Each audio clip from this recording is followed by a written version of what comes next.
Adiós ríos, adiós fontes, adiós regatos pequenos. Adiós vista dos meus ollos, non sei cando nos veremos.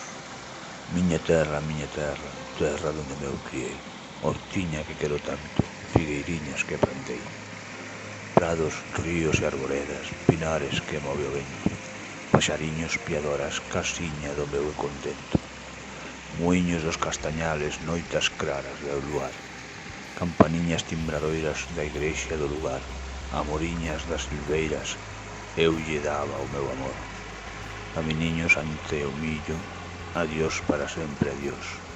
Adiós gloria, adiós contento, deixo a casa onde nacín, deixo a aldea que conozco, por un mundo que non vin, deixo amigos por extraños.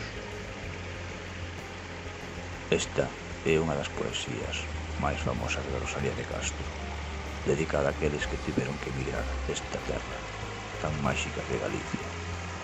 Espero que os guste.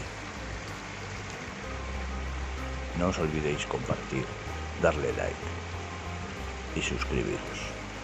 Y como no, darle a la campanilla. Un saludo del Druida Z.